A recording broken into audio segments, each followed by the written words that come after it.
प्रियंका संभव, आप देख रहे हैं हेलो मनी 9। हर शाम को 4 बजे मैं आपके लिए लाइव सेशन लेकर आती हूं जिसमें हम आपकी फाइनेंशियल प्लानिंग पर बात करते हैं।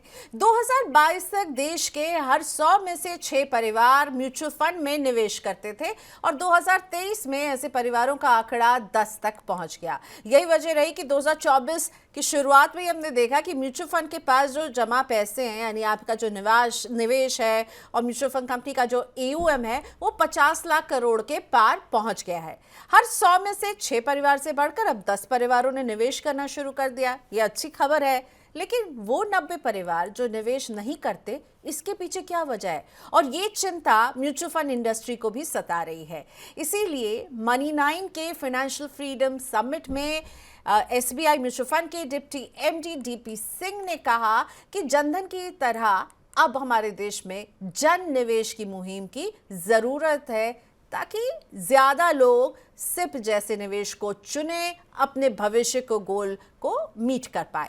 वहीं आदित्य बिरला सन लाइफ के MD और CEO बाला सुब्रमण्यम की माने तो म्यूचुअल फंड इंडस्ट्री के आगे बढ़ने के लिए जरूरी है कि हर घर में कम से कम एक सिप हो। तो ये कैसे हो सकता है और कौन सी वो बात है जो भारतीय निवेशकों को रोक रही है सिप करने के लिए, और क्यों जरूरी है ये सिप करना? इस सब पर आज हम हेलो मनी 9 में बात करने वाले हैं। मेरे साथ जुड़ रहे हैं रुंगटा सिक्योरिटीज के हर्ष रुंगटा, सर्टिफाइड फाइनेंशियल प्लानर हैं, हमारे फाइनेंशियल फ्रीडम समिट का भी हिस्सा थे। थैंक यू सो मच हर्ष, आपने वक्त निकाला आज हमारे लिए। आपसे मैं पूछना चाहूंगी कि देश में जो यूनिक सिप अकाउंट है वो अभी केवल नियरली 4 करोड़ के आसपास पहुंचे हैं। तो 140 करोड़ की आबादी के हिसाब से केवल 4 करोड़ का फिगर बहुत बड़ा मिसमैच दिखा रहा है कि लोग नहीं कर रहे हैं सिप।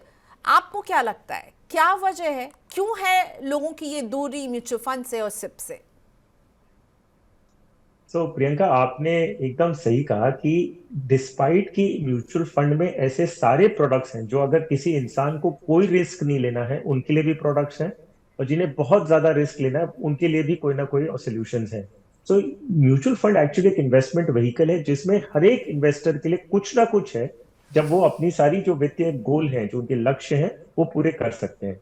इसके बावजूद हम ये देख रहे हैं कि जो संख्या है वो करीबन 4 करोड़ यूनिक इन्वेस्टर्स हैं। जहां हम सोशल मीडिया का देखें तो करीबन 40 करोड़ होंगे। अगर हम ऑनलाइन फूड डिलीवरी का देखें तो करीबन 30 करोड़ लोग हैं।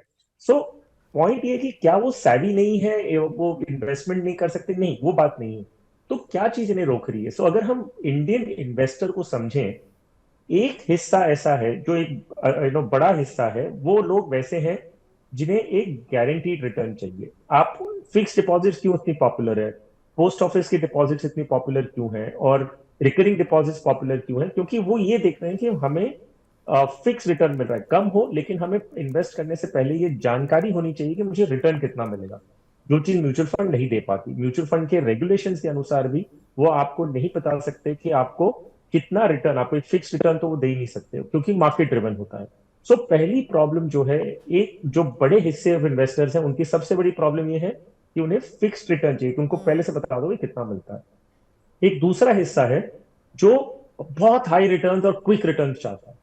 वो ट्रेडिंग कम्युनिटी है या ओवर एम्बिशियस होते हैं कि वो कहते हैं कि भाई मैं इन्वेस्ट करने को तैयार हूं, अगर मैं म्यूचुअल फंड में कर रहा हूं तो म्यूचुअल फंड को इक्विटी मार्केट बराबर समझते हैं। वो समझते हैं कि स्टॉक मार्केट है, यूनिट डेट फंड इतना पॉपुलर उनके बीच में नहीं है, तो ये समझते हैं कि इन्हें क्विक मनी बनाना है। हमारी प्रॉब्लम ये है कि अवेयरनेस, एजुकेशन, एक्सपीरियंस नहीं है लोगों को ये समझने के लिए कि भाई जो वेल्थ क्रिएट होती है, जो पैसे बनते हैं, वो टाइम लगता है, धीरे धीरे आपको बनाना है। आई थिंक ये कॉम्बिनेशन ऑफ प्रॉब्लम्स हैं जिन्हें हमें सॉल्व करना होगा। और जैसे जैसे अवेयरनेस बढ़ेगी, एजुकेशन बढ़ेगी और नई पीढ़ी जब आएगी, अगर वो क्रिप्टो से उन्हें वक्त मिल जाए तो शायद वो इस दिशा में सोच सकें जो उनके wealth creation point of view से बहुत अच्छा होगा। वेरी राइटली सेड हर्ष, आपने बिल्कुल सही जगह पर चोट की है कि भाई सबको क्या चाहिए जब निवेश करते हैं ना, तो रिटर्न सबसे पहले कितना मिलेगा। अगर मैं 5 रुपए लगा रही हूँ तो क्या वो मेरे लिए 20 रुपए बनकर मुझे वापस मिल सकता है, और कितनी जल्दी मिल सकता है। और ये दो चीज़ें जो हैं वो जब आप म्यूचुअल फंड में सिप करते हैं तो नहीं होती है। ये लॉन्ग टर्म का निवेश होती हैं। सब्र का फल मीठा है, वो जो स्कूल में पढ़ा था उसे यहाँ अप्लाई करना ज़रूरी है। हर्षा, आप भी उस समिट में थे जब ABSL म्यूचुअल फंड के ए बाला, जिन्हें हम ए बाला कहते हैं, MD हैं, उसके CEO हैं ए बाला सुब्रमण्यन, उन्होंने कहा कि भारत में क्या चाहिए, हर घर सिप, यानी हर घर में सिप होना ज़रूरी है, तभी हम फाइनेंशियल फ्रीडम का जो एक सपना देख रहे हैं जो हर भारतीय का हो सकता है, पूरा कर पाएंगे। आपको क्या लगता है, अगर इस मिशन को अचीव करना है तो आप एज अ CFP क्या देखते हैं, किस चीज़ की ज़रूरत है और कितना वक्त लगेगा आपको लगता है इसमें? तो देखिए प्रियंका, अगर कोई भी चीज आप मास पब्लिक तक पहुंचना चाहते हैं, अगर आप मान लीजिए हर घर, जो जो मिशन है कि हर घर से, अगर वहां तक पहुंचना चाहते हैं तो सरकार के सपोर्ट के बिना ये पॉसिबल ही नहीं है। तो मैं किस पॉइंट ऑफ व्यू से समझाने की कोशिश कर रहा हूँ। एनपीएस पे सरकार का ध्यान है। एनपीएस एक, क्योंकि एक रिटायरमेंट प्रोडक्ट है, डिफाइंड कंट्रीब्यूशन प्रोडक्ट है, और सोशल सिक्योरिटी के नाम पे हमारे देश में गवर्नमेंट प्रोवाइडेड ज्यादा स्कीम सभी के लिए नहीं है। तो इसमें सरकार का जो फोकस है वो एनपीएस की तरफ है, और एनपीएस को बढ़ावा देने के लिए सरकार टैक्स ब्रेक्स भी दे रही है, बहुत सारी चीजें कर रही है। तो अगर आपका ये लक्ष्य है कि हर घर एक, कम से कम एक एसआईपी होनी चाहिए, तो उसमें इंडस्ट्री, जो म्यूचुअल फंड इंडस्ट्री, वो अपनी तरफ से क्या कर सकती है, वो एजुकेशन स्प्रेड कर सकती है, अवेयरनेस लोगों के बीच में ला सकती है कि भी लॉन्ग टर्म में कैसे रिटर्न्स बनते हैं, और शॉर्ट टर्म में अगर आपकी रिक्वायरमेंट है तो आप इमरजेंसी फंड, जो आप बैंक में पैसे रखते हैं, क्यों ना आप उसे एक लिक्विड फंड में रखें। सो इंडस्ट्री अपनी तरफ से कर रही है, लेकिन इंडस्ट्री की लिमिटेशन रहती है। तो इसका जो असर है वो कहीं ना कहीं रेगुलेटरी पॉइंट ऑफ व्यू से अगर कोई सपोर्ट मिले, तब शायद ना इसमें लोग ध्यान देना शुरू करेंगे। हालांकि अगर जो प्राइवेट निजी कंपनियों का सवाल है, आई थिंक बहुत अच्छी तरह से इसकी अवेयरनेस क्रिएट की जा रही है। वक्त लगेगा, ठीक है, हम चाहते हैं कि रिजल्ट और जल्दी मिले, और जल्दी मिलने चाहिए, लेकिन कोई कारण से हम हमेशा देखते हैं कि इन्वेस्टर्स मार्केट में कब आते हैं, जब मार्केट बढ़ जाता है, तब उन्हें दिखता है कि भाई पास्ट में रिटर्न अच्छे मिले थे, अब वो एंट्री करते हैं। तो वो एंटर करते हैं जब मार्केट ऑलमोस्ट पीक पे होता है, फिर जब वो एंट्री करते हैं उन्हें लॉस होना शुरू हो जाता है, तो वो फिर से मार्केट से निकल जाते हैं। सो आई थिंक एजुकेशन, अवेयरनेस, इसको थोड़ा वक्त लगेगा, लेकिन मैं आई वुड विशफुली थिंक कि एंड होप कि भाई अगले 10 साल में जो हमारा म्यूचुअल फंड के इन्वेस्टर, यूनिक इन्वेस्टर्स की जो नंबर है, वो कम से कम 3 गुना हो जाए, जो पॉसिबल है। और आई थिंक आप और बाकी जो सब मीडिया चैनल्स है बहुत अच्छा काम कर रही है अवेयरनेस स्प्रेड करने के लिए। तो इसी समिट में एक और दिग्गज SBI म्यूचुअल फंड के DP सिंह ने कहा कि पैसे को बैंक में ज्यादा टाइम तक रखना जुर्म है, इट्स इक्वल टू क्राइम। तो आपके लिहाज से वो लोग जो केवल सेविंग्स अकाउंट में पैसे को रखते हैं, वो आपको क्या लगता है, आप इंटरप्रेट करके हमें बताइए, क्या हमें यहाँ पे DP से बताना चाह रहे हैं, और आपको क्या लगता है कि आपका कहाँ रखना चाहिए, आपको पैसा किस निवेश में रखना चाहिए रादर देन अ सेविंग्स बैंक अकाउंट, और क्यों कहा DP सर ने ऐसा, इसे भी जरा समझाइए। मैं प्रियंका आपको एक उदाहरण के साथ में ये चीज समझाता हूँ, आप एकदम इजीली समझ जाएंगे, और जो आप जहां तक हमारा ये शो की रीच है वो भी एकदम इजीली समझ जाएंगे। आज जो चीज हम 100 रुपए में खरीद सकते हैं, वो 1 साल बाद हमें 100 रुपए में नहीं मिलने वाली, वो इन्फ्लेशन के साथ में ज्यादा में मिलने वाली। जब हम मोटा मोटी चीजें देखें, 100 रुपए की चीज जो हम आज खरीद पाते हैं, 1 साल बाद करीबन 110 रुपए में मिलती है, मतलब जो महंगाई के हिसाब से वो आपको 110 रुपए में मिलेगी। अब मान लीजिए हम एज एन इन्वेस्टर क्या सोचते हैं कि हम ये 100 रुपए आज खर्च नहीं करेंगे ताकि आगे जाके हमें काम आए। सो मान लीजिए 10 साल 20 साल बाद हम रिटायरमेंट के लिए वो यूज करना चाह रहे हैं, तो 100 रुपए आज हम खर्च नहीं करते, और हम कहते हैं कि इसे हम जमा करते हैं कहीं पे, जो जो मुझे 1 साल बाद, अगर मैं फिक्स डिपॉजिट में रखा या बैंक में जमा करके रख दिया, मुझे 1 साल बाद 100 रुपए बन के मिलेंगे 107 रुपए, अगर 7% में ब्याज गिनूं तो। और वही चीज जो मैं खरीद सकता था 100 रुपए में, वो मुझे 110 रुपए में मिल रही है। और यही सिलसिला अगर 10 साल 20 साल चलता रहा, लॉन्ग टर्म की, जो DP सिंह साहब ने कहा कि लॉन्ग टर्म में ये क्राइम है, तो आप समझिए कि 100 रुपए की जो चीज आप खरीद पा रहे थे, क्या 10 साल बाद या 20 साल बाद क्या आप उतने रुपए की चीज खरीद पाएंगे? जी नहीं, आपका एक्चुअली पैसे की खरीदने की जो शक्ति है वो आधी हो जाएगी। मतलब जो चीज 100 रुपए में आज खरीद पा रहे थे आप, 10 या 20 साल बाद आप सिर्फ 50 रुपए की चीज खरीद पाएंगे। क्यों? क्योंकि आपने जो प्रोडक्ट में इन्वेस्ट किया वो इन्फ्लेशन को बीट नहीं कर रहा। So in that context, long term के लिए जब आप इन्वेस्ट करते हैं, जरूरी है कि आप महंगाई दर, जो ब्याज दर, जो आपका इन्फ्लेशन रेट है, उससे आप ज्यादा कमाएंगे, तब जाके आपने रियल सेंस में पैसे बनाए। और फिर बैंक में अगर आप रख के रखते हैं 10-20 साल के लिए, तो आपके हर साल एक्चुअली जो है वो लॉस हो रहा है in terms of the purchasing power of money.